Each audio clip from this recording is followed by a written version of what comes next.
হ্যাঁ বেবি হাসু, আমি চলে এসেছি। আমি কিছুদিন ক্ষমতার বাইরে ছিলাম, এজন্য তুই মুদি আমার বউকে নিয়ে এসেছিস পালিয়ে। শালা গুলি মেরে তোর বিচি উড়িয়ে দেবো, তুই যা। আমি তো বেশি কিছু চাইনি, আমি শুধু যৌতুক হিসাবে চট্টগ্রামটাই চেয়েছিলাম, সেটুকু তো তোমার দেশের মানুষ আমাকে দিল না। এখন উল্টা আবার চিঠি পাঠিয়ে দিয়েছে তোমাকে নাকি দেশে ফেরত দিতে হবে। এটা কোনো কথা হলো? আমার বন্ধু মুদির বাড়ির ভিতরে চিল্লাচিল্লি কিসের? ভেতরে গিয়ে দেখি। দেখো প্রাণের স্বামী মধুজ্জামান, আমি আমার ঘর বাড়ি বাপের এলাকা সব ছেড়ে তোমার কাছে চলে এসেছি প্রেমের টানে। তুমি আমার সাথে এরকম ব্যবহার করতে পারো না, পারো না, পারো না প্রাণের স্বামী।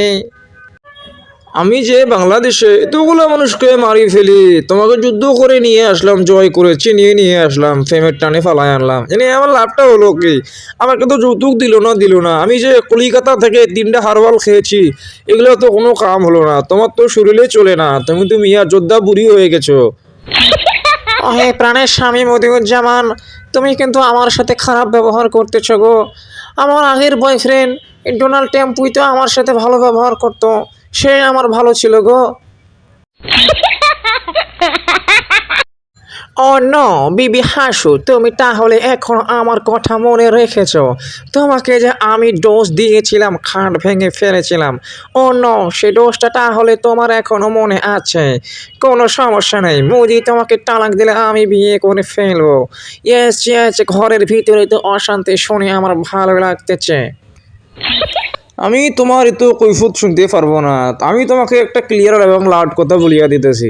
তোমাকে যে আমি নিয়ে এসেছি, আমি তো যৌতুক হিসাবে কিছুই পেলাম না, ওদিকে তো আমার পুরাই লস আর লস। আর একটা কথা হলো যে আমি যে কলিকাতা থেকে 3টা হারবালের ফাইল খেয়েছি, এটাও তো কোনো কাজে লাগলো না, ওদিকেও লস আর লস। ও হে প্রাণের স্বামী, তুমি এ কথা আমাকে বলতে পারলে? আমি তোমার জন্য কি না করলাম, বাপের এলাকার মানুষদেরকে মেরে শেষ করে দিলাম, আমার দেশের টাকা পয়সা ধন সম্পত্তি লুট করে সব তোমাকে দিয়ে দিলাম। তুমি আমার ভালোবাসার প্রতিদান এই দিলে। ঠিক আছে যাও, আমি থাকবো না তোমার কাছে, আমি চলে যাব আমার টেম্পুর কাছে। হ্যাঁ হ্যাঁ, আজকে যদি আমার টেম্পু থাকতো আমার এই দিন দেখতে হতো না।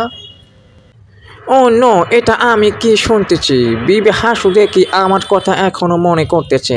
আয় হায়, তাকে তো তাহলে কোনোভাবেই আমার কাছে আনতে হবে। তুমি একটা কথা ভালো করে শুনে রাখো, তোমাকে আমি তোমার দেশে যেতে দেবো না, বুঝতে পারছো কি বলছি? তুমি যদি কোনো কাজে না হও, তোমাকে দিয়ে বাথরুম সাফ করাবো, লেট্রিন সাফ করাবো, বাসা বাড়ির যত কাজ কাম আছে সব কিছু তোমাকে দিয়ে করাবো। এরপরও আমি যে তোমার জন্য লস করেছি সেটার ক্ষতিপূরণ আমি নিয়ে নেব। এখন তাড়াতাড়ি রেডি হয়ে বের হও, আমরা একটু বাজারে যাবো জিনিসপত্র কিনতে।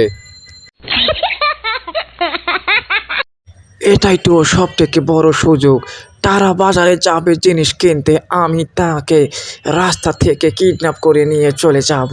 বিবি হাসু তো আমার জন্য রেডি হয়ে থাকবে মনে হয়। সে তো মুড়ির কাছে সুখে নেই, যা শুনলাম চুপি সারে।